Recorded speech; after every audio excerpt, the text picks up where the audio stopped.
नमस्कार, मी सुमित शंकर सावंत आणि तुम्ही पाहताय TV9 मराठी। या बातमीपत्रात बऱ्याच महत्त्वाच्या बातम्या बघायच्यात। सुरुवातीची महत्त्वाची बातमी आहे उपराजधानी नागपूरमधून।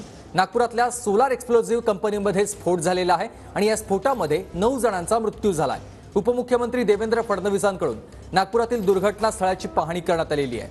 आताची महत्त्वाची बातमी आपण बघतोय। नागपूरमध्ये एका कंपनीमध्ये स्फोट झाला आणि या स्फोटामध्ये 9 जणांचा आतापर्यंत मृत्यू झाल्याची माहिती मिळते। उपमुख्यमंत्री देवेंद्र फडणवीस यांनी या दुर्घटना स्थळाची पाहणी केली आहे। महाराष्ट्राचे उपमुख्यमंत्री देवेंद्र फडणवीस सोलार कंपनीमध्ये दाखल होतात। ही सगळी दृश्य आपण या ठिकाणी पाहतोय। सगळ्यात महत्त्वाचं म्हणजे आज 9:15 वाजता सोलार या कंपनीमध्ये स्फोट झाला होता आणि त्यानंतर ही सगळी दृश्य आपण पाहतोय की पोलिसांचा मोठा फौजफाटा या ठिकाणी दाखल झाला आणि दाखल झाल्यानंतर आता देवेंद्र फडणवीस हे थेट घटनास्थळी दाखल होत आहेत। त्या ठिकाणची घटनेची पाहणी करणारे, ज्या ठिकाणी स्फोट झालेला आहे तिथे नेमकी कॅज्युअलिटी किती आहे, किती जणांचा मृत्यू झालेला आहे, किती जखमी झाले त्याची इत्थंभूत माहिती ते प्रसार माध्यमांना सुद्धा देणार आहे।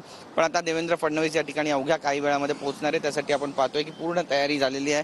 सशस्त्र पोलीस दलांना या ठिकाणी तैनात करण्यात आलेला आहे।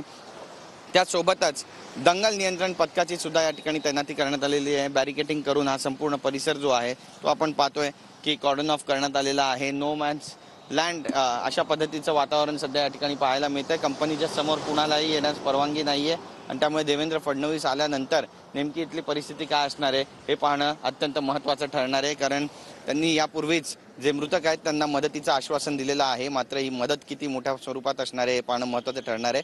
देवेंद्र फडणवीस हे नागपुरात दाखल होतात। इथे दृश्य आपण या ठिकाणची पाहतोय की आता पोलीस ॲक्शन मोडमध्ये आलेले आहेत आणि कोणत्याही क्षणी देवेंद्र फडणवीस या ठिकाणी पोहोचू शकतात। जे नागपूरमध्ये बाजार गाव आहे त्या ठिकाणी सोलार इंडिया कंपनी आहे आणि या कंपनीमध्ये आज सकाळी 9:15 वाजता मोठा स्फोट झालेला होता आणि या स्फोटामध्ये 9 जणांचा मृत्यू झाला आहे, ज्यात 3 पुरुष आणि 6 महिलांचा समावेश आहे।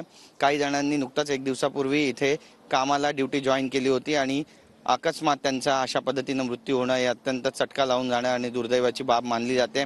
स्थानिकांनी या ठिकाणी कंपनीला, अधिकाऱ्याला, प्रशासनाला, मालकाला घेरण्याचा प्रयत्न केला आणि यानंतर पोलिसांना सौम्य लाठीचार्ज करून या ठिकाणी अतिरिक्त कुमक सुद्धा मागवावी लागली। आपण पाहतोय की सशस्त्र पोलीस दल, त्यासोबतच वर्धाहून जे पोलीस अधिकारी आहेत ते सुद्धा या ठिकाणी पाचारण करण्यात आलेले आहे। दंगल नियंत्रण पथकाला सुद्धा काही वेळासाठी या ठिकाणी पाचारण करण्यात आलं आणि यानंतर आपण ही सगळी दृश्य पाहतोय की कशा पद्धतीनं या ठिकाणी आता देवेंद्र फडणवीस जे आहे त्यांचा ताफा दाखल झालेला आहे आणि मागच्या गेटनं हा ताफा आता कंपनीच्या आतमध्ये दाखल झाल्याचं बोललं जातं। त्यामुळे देवेंद्र फडणवीस बाहेर पडताना प्रसार माध्यमांशी काय बोलणार आहे याकडे आता सगळ्यांचं लक्ष लागलं आहे।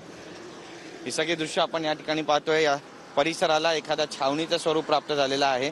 तर मागच्या गेटनं देवेंद्र फडणवीस जे आहेत ते या कंपनीमध्ये दाखल झालेले आहेत। महाराष्ट्राचे उपमुख्यमंत्री घटनास्थळाची पाहणी करणार आहेत आणि पाहणी केल्यानंतर प्रसार माध्यमांशी ते काही वक्तव्य करणार आहेत का पाहणं महत्त्वाचं ठरेल। कॅमेरा पर्सन रोहन पवारसह गिरीश गायकवाड, TV9 मराठी, नागपूर।